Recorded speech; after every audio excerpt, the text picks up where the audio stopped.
Well, tonight on It's Time to Talk, does a fast food outlet have the right to open its doors adjacent to a school precinct? Port Macquarie's Catholic Church plans to sell off land to burger chain McDonald's, land that sits on the doorstep of three local schools, St Peter's Primary, St Paul's Secondary and MacKillop College. Tonight we'll be talking to local paediatrician Dr David McDonald. He says he can offer statistical proof that neighbourhoods that are home to fast food outlets are more prone to obesity. But it isn't just the good doctor who is outraged by the McDonald's proposal. Joining us at 2AFM tonight, we also have two Port Macquarie mothers, Kathy Hyatt and Julianne Waverley, who represent a small army of parents who are working hard to derail the fast food proposal. Now, unfortunately, Dr McDonald is ill and couldn't make the trip to Wauchope tonight, but we do have him on the phone line. Doctor, are you there? I'm here, Tim. Thank you very much. Apologies for not being able to make it. Thank you very much for joining us on the phone line, especially when you're ill. It's very good of you. Now, listen, this is obviously an incredibly important community discussion to have, and that's what we try to do here on It's Time to Talk. But can you start off by telling us how you believe a McDonald's restaurant on the corner of Green Meadow and Ocean Drives in Port Macquarie, how would that be a risk to the children at nearby schools? It's more than a risk, Tim. It will conclusively cause harmful effects to those children, as conclusively as smoking causes lung cancer or asbestos exposure causes mesothelioma. It's clear cut. We've known for a long time that fast food is linked to increasing obesity rates in children. We know that 80% of obese adolescents become obese adults. Therefore, obesity in children will substantially shorten the lifespan and quality of life of those children who become obese during their childhood. The study is called the California Healthy Kids Survey.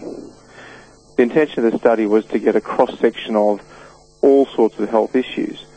But from the data in the study, which is a questionnaire that's filled out on a particular day, and the use of geographical coordinates, they're able to actually map fast food restaurants' obesity data and show that there's a clear association. There is also an association between the proximity of fast food outlets and schools. They do cluster around schools. So there's no doubt that there's a clear statistical link between fast food proximity, just position, and obesity, which is not surprising given the fact that we know that there's a clear association between fast food consumption and obesity. Fast food consumption has increased fivefold since 1977, and it's not at all unusual for me in practice to see 12-year-olds that weigh 120 kilograms. This is not just a bit cuddly. This is, those children are doomed. They're doomed to long-term life consequences, and there's no planning laws to stop it. The Catholic Church washed their hands entirely of their responsibility in this matter. They've been very secretive. They've known about this for months. They put in the DA during the school holidays.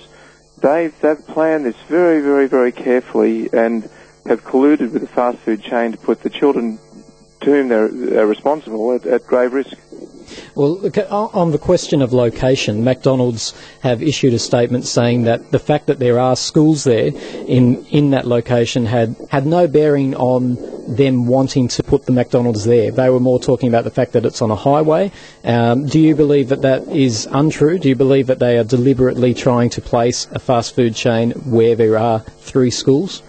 Whether or not those children are collateral damage from the paucity of commercial sites, or whether they're an intended target, isn't all that relevant. The fact is they will be a target. The fact is those children will have effects. All right, well, let's take your statistics regarding proximity and schools and in neighbourhoods. Clearly there is a link with obesity, but the question that I'd like to put to you, is it really the fault of the fast food chain, or are the families that are overindulging in the fast food, aren't they more to blame than the fast food chain itself? I think this cuts to the heart of what public health interventions do, Tim. I actually think we all need a bit of help sometimes. We need anti-smoking messages. We need reminders to do up our seatbelts. We need reminders to drive safely. And what this message is actually a public health message to say we are not going to make things harder for populations to eat healthily. And what putting the Maccas right next to the school does is flies in the face of all sensible public health planning. It took a long time for people to stop passive smoking in workplaces and a long time for care to be taken with asbestos exposure. And this is exactly the same. Father Donnelly of the Catholic Church here in Port Macquarie has made comments recently to the effect that moderation is what healthy eating is all about, and that McDonald's, like all other fast food chains, can be perfectly fine if eaten in moderation. And he too seems to put the onus on families to make sure that they're not overindulging. What did you have to say? What do you have to say about his comments? I'm fine for moderation. I'm fine for occasional use. If that's the intention, why is it next to the school every single day of those children's educational life? Don't forget, school attendance is compulsory, which means that those children are compelled to be exposed to that message. Once it goes through, I've no doubt that children will become more obese, and I also think that those children will ultimately be able to seek legal recourse from both the Catholic Church and the Council.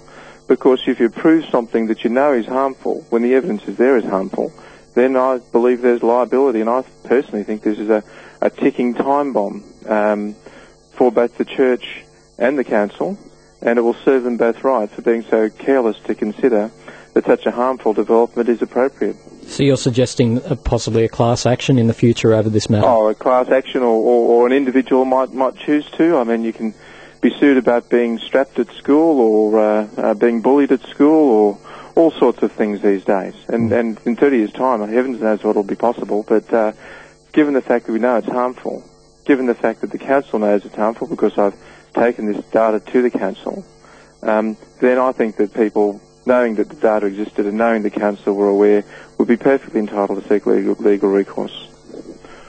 Unfortunately, I think this is a very complacent and arrogant and out-of-touch decision. This is all about money. This is all about the immoral use of power and money, and that's what I'm a loyal parishioner and Catholic. That's what disturbs me most about this, that the Church to which I adhered and which admired has behaved so abysmally and so disgracefully and so immorally in this matter. Just my final question to you, Doctor, and I'm going to be putting this to the mothers who are going to be speaking to us in a moment too. I'll put the exact same question to them, but the way that I'm seeing this is that you're describing temptation. You're saying the sign will be there, and that is a temptation for the students. And the way you describe it, it's going to be a fairly irresistible one. But don't you think that there is more to this matter at the very least, in terms of there is temptation in the society that we live in?